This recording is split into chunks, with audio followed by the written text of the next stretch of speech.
Ladies and gentlemen, what's going on? My name is Denanu, the man with the biggest and the most blackest privilege on YouTube. And with this video here, we're going to be talking about the movie Upgrade. It just came out in theaters, I want to say this weekend.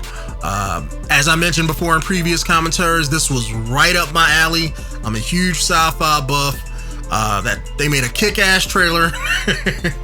And this seems to be one of those kind of movies where it's a Blumhouse movie, so it's a low budget movie, because I think they're an independent studio, and they're basically making a cheaper budget movie, so it's like a B-rate movie, but they got a huge creative spin on it, you know, judging from what I've seen in the trailers. And I was like, oh, I'm gonna love this movie. And I just got back from seeing it maybe like a few minutes ago, and honestly, I predicted for myself, I loved the hell out of this movie. It was creative, it was good. The story was well told. It's not the greatest story out there. I'm not gonna lie and sit here and say that the story is like the greatest thing you ever heard, you know, because I like it, but it's not. It serves the purpose for what it's trying to do. Basically, just to give you a gist of the story, this guy and his wife gets attacked. He gets paralyzed. His wife gets killed. He gets this computer chip put into his brainstem, and he communicates with this chip, and this chip allows him to walk, but it also has an artificial intelligence that's kind of built in that's helping him go after the people that killed his wife. That's basically, you know, the gist of the movie. And the movie does not disappoint. Let me just say, if I was this dude, I would agree to the chip in my head too, you know, regardless of the consequences. You know, that's just the kind of person I am. So really, I mean, if you think about it, I guess the trailer of the movie kind of makes it seem like it's like an action movie per se, and I guess you can say it kind of is, but it's more along the lines of a precursor to like sci-fi horror. For those of you who don't know, when it comes to horror, you have the traditional, you know, horror movie type stuff like Jason, Freddy, killer going around killing, you know, camp counselors who like to sleep together, things like that, right? You have that kind of stuff, but then you also have like a psychological horror where it's like something affecting somebody's mind or things like that. Like if you ever seen the show on Netflix, what's it called? Like Black Mirror. I would also compare to this. This is like sci-fi horror, meaning like it's science fiction, you know, with high technology, but then you also have like the horrific side effects of it. Like whenever you look up sci-fi horror pictures, it's like nothing like gory or anything like that with like blood and guts, but the gore part is the more like the cyber or the machine aspect of something. It's kind of like an opposite of like steampunk stuff, but now it's more cyber and more mechanical type stuff, more computerized and digital type stuff. So a lot of sci-fi horror imagery. You have a lot of body horror that goes along with that, and they have a little bit of that in this movie, but it's mostly about in the near future, so to speak. I'm guessing, you know, people augment themselves with technology, things like that. Technology has gotten so good where you can run your cars in your homes with artificial intelligences, things like that. And they don't really show a bunch of it because, like I said, this is a smaller budget movie, so they kind of show you just enough to get you invested in this world that they set up. They really make it believable with that aspect. But then they just kind of don't show you anything else with it, so you don't get to see like, okay, what's the rest of the city like? It's really like 3 or 4 different locations, and they show like a couple futuristic cars, and they kind of show they show different things in modern society with like high technology to make you believe like, okay, I can see this, you know, this is something that we can get to in like 20-25 years, things like that, right? And they don't really, I kind of saw the ending coming. I mean, I don't want to spoil anything like I normally do in these commentaries, but since I really love this movie, I don't want to spoil it. But I kind of predicted the ending because that's kind of the way how sci-fi horror does things, you know. This isn't one of those movies where like, oh, he's gonna kill everybody and at the end it's gonna end like Bruce Willis in the Die Hard reboot. You know, this isn't one of those kind of movies. But if you're a fan of sci-fi, and if you're a fan of like Black Mirror and those sci-fi horror things, like the things that can go wrong with technology, this is, you know, definitely in the same vein of that, with a little bit of revenge movie, because that's like the main plot of the movie until it gets into that oh, I should have seen this coming type thing. You know. And I, for one, since like I said, I followed the medium, I kind of predicted the ending for myself, but it was an interesting ride. Even though I knew where the ending of the movie was gonna go, you know, get to, I still loved the ride on the way to it.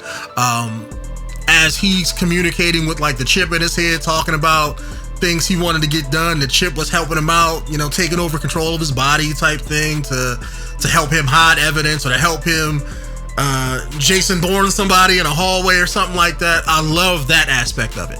I'm a huge fan of that, as a matter of fact. It's probably why I like Venom so much, because Venom is the same thing but in a different kind of way, more organic than anything else from the older Spider-Man comics. I'm interested to see how Venom the movie is going to shape up, because I think that movie is going to be garbage, but I think this movie is going to do what Venom should do, but better at doing it. Because Venom's the same way. You got a Tom Hardy lookalike, well, who happens to be Tom Hardy, with an evil voice in his head telling him what to do. You know, it's incredibly similar. You know, the movie's just a different story, but same kind of sort of thing.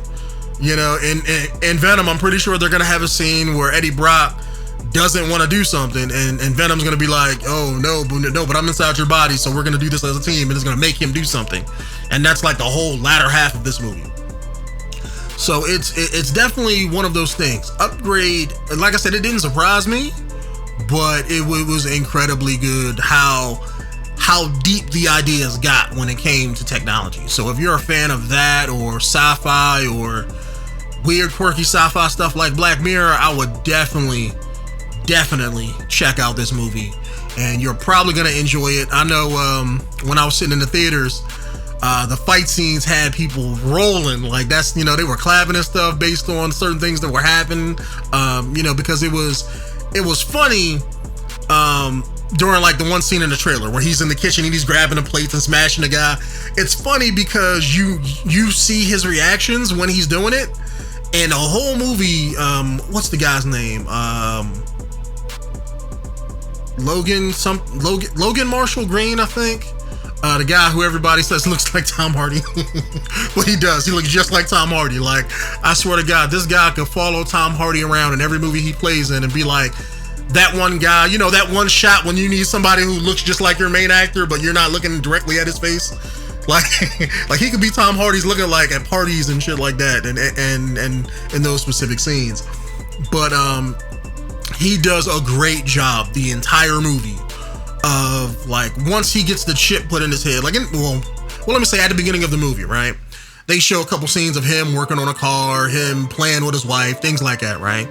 And his mannerisms are humanistic, you know, just like everybody does. Whenever we walk, whenever we move, there's certain nuances to how we walk. There's a fluidity to that equilibrium that most humans have when it comes to how they move, how they walk, how they talk, things like that.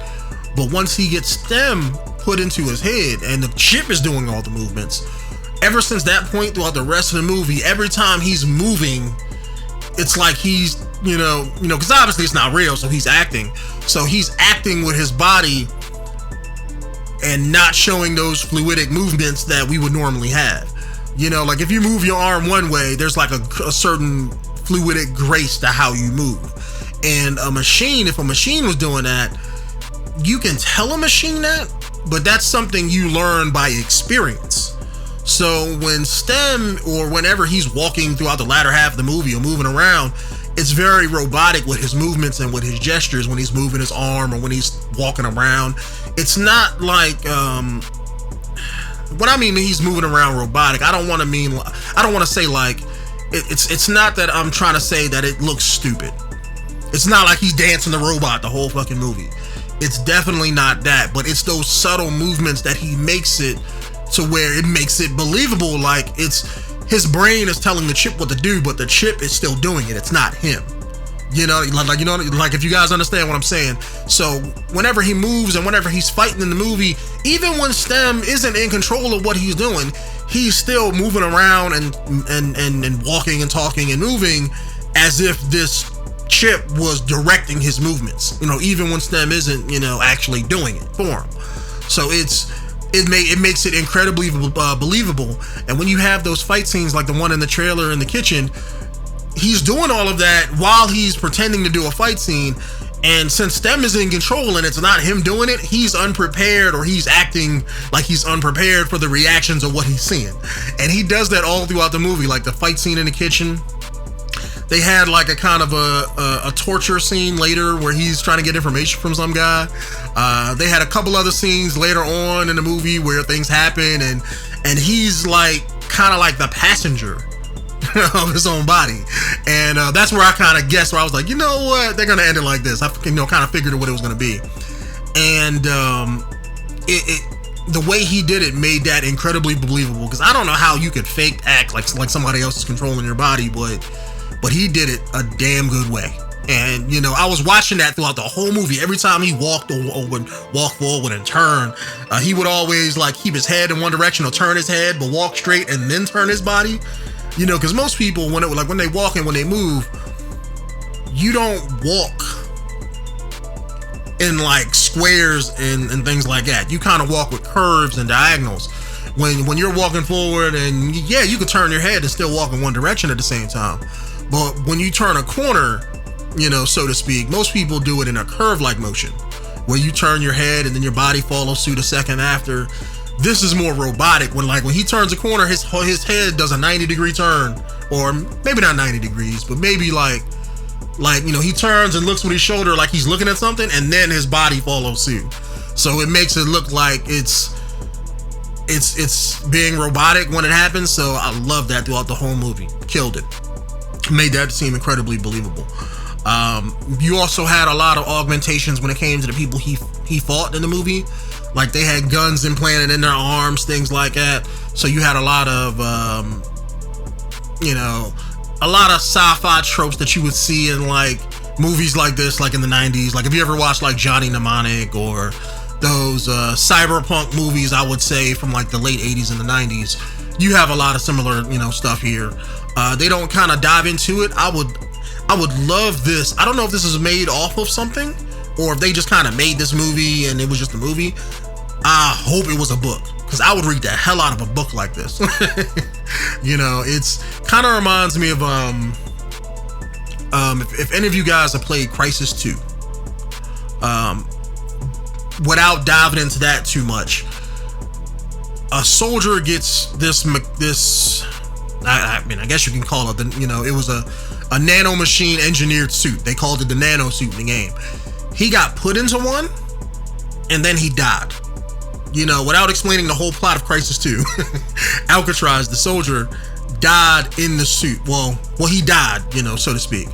But before he died, this other guy put him in this suit. Now, the suit, his body, even though technically it was dying when he did it, the suit kind of grew into his body and supplemented his organs so that his brain and things did not die. So technically he didn't die, but his body is no longer like his own. Like the suit kind of melded with him. They made a book off of Crisis 2, and I think it was just basically like, here's the official book of the game type thing, but it explored the game in a novel like form. So where as you read the book, it got to the point where the character of Alcatraz, the man, he didn't know if his consciousness was his own or was he part machine. Because as the game progressed, that line kept getting more and more blurred. And in the book, they kind of explore that. They explore where Alcatraz, I remember they had one chapter in the book where he was talking about math and how like, oh, I always hated math. I never did like to do it, but then somebody asked him like a math problem, he just instantly did it. And he was like, I used to hate math in school, but that's because the artificial intelligence of this suit was blending with his mind, so he knew how to do it, even though if he didn't know he knew how to do it. You know, this is something similar. That's another sci-fi horror trope that I thought they were going to take it in this movie, but they didn't. They didn't take it that route where the chip was directing, you know, the main guy's thoughts or anything like that. They didn't go that route with it. But it's pretty much because the chip, I don't think they didn't really explain a whole lot with it. They kind of just set it up and you just had to go with it. But it's one of those things where the chip controls your motor functions by attaching to your brain. Or your brain stem, rather. I mean, I'm assuming it's the brain stem because that's where they put it, and I'm assuming that's why they call them stem. But I'm assuming that's where the chip was, and it kind of directs your motor functions and things like that. The chip in this movie, it didn't think for the guy, so he had his own mind. I thought they were gonna do like a blending of the two type thing, where like the chip would slowly take him over. And, you know, he wouldn't be himself anymore type thing. I figured that's where they were going to go at the end, but they didn't. They kind of went the other route I thought they were going to do. And I don't want to explain what that is because that kind of gives away the ending of the movie, but I'm not going to do that. But the movie was damn good. Damn good. Like, I hope they make a sequel. I don't know how much money this movie's going to make because I know when I went to go see it that they only had like 3 or 4 showings, and today's like a Saturday after it came out, so they only had like 4 showings in the theater, and they probably only had it in one actual, you know, seating theater, one auditorium, so to speak, so they didn't have like multiple showings of it. But they only had like 4 different, you know, movie times for it, so I'm hoping this makes money. I know the theater was kind of, I think in my theater every seat was packed besides like the first 2 or 3 rows. So I mean, I'm assuming it's gonna make money, but I just don't think it's gonna make, you know, it ain't gonna make Deadpool money, it ain't gonna make Avengers money, it ain't gonna do like that. But I hope that it makes enough money for them to do a sequel or a trilogy, something. I definitely want to see where this goes, because they can definitely follow it up with something else later. Given how they ended the movie, they can follow it up and kind of take the ball and run with it some other kind of way, and, you know, further the story about this world that they really just introduced us to. Because it reminded me a lot about, if you guys want to know the style, like if you watch this movie, what it feels like, at least for me, it reminded me of John Wick 1, where it was like a low budget movie. They didn't have a whole lot of money, but they engineered a story. They took what they had, were creative with it. And then, you know, John Wick, when it came out, it kind of blew up. A lot of people liked it, so they made a sequel. That is what this kind of feels like. I'm hoping they can do more, or I want this to blow up the same way that did and kind of be this Logan Michael Green guy's movie, or Logan Marshall Green, I'm sorry. And, you know, I want this to be like his breakout movie so he can do other stuff in other movies and, you know, in a franchise of this or something. Or at least a spinoff, do something. Because, I mean, they didn't kill the guy at the end, so they could, you know, spin that off into, you know, however they want to make another one. But what I'm trying to say is, because I'm rambling on way too much, is this movie is damn good. If you guys are into sci-fi, check it out. If you guys watch the trailers and kind of sort of like what you see, I would say check the movie out. It's worth putting a few dollars into. I'm not gonna say it's the greatest movie ever. Is this movie like so B-rated shitty? Not to me anyway. But I know a lot of people don't have the movie rating scale that I have. You know, I've seen some shit in my life, okay? I've seen some shit. So I'm not gonna be like, yeah, you know what, this is a B-rate movie, it fucking sucks. I've seen garbage out there from all across the world, from Japanese anime movies that had no business being made. Looking at You, Area live action movie, or other stuff from like America and Spanish movies and things like that. So to me, my scale, this isn't at the bottom of that, not by far. They're putting this movie in theaters, so that tells you how it is. But if you're one of those people who only watch AAA movies, who will watch like a foreign movie and be like, oh man, this movie sucks because it's not an American movie, you may think this movie may be like the shittiest movie ever if you don't normally watch that kind of sort of stuff. It all depends on, who you are and what kind of movies you watch. So anyways, fellas, if you've seen Upgrade, let me know what you guys think of the movie down in the comments below. My name is Denanu, the man with the biggest and the most blackest privilege on YouTube. And I will see you guys in the next one. Peace out.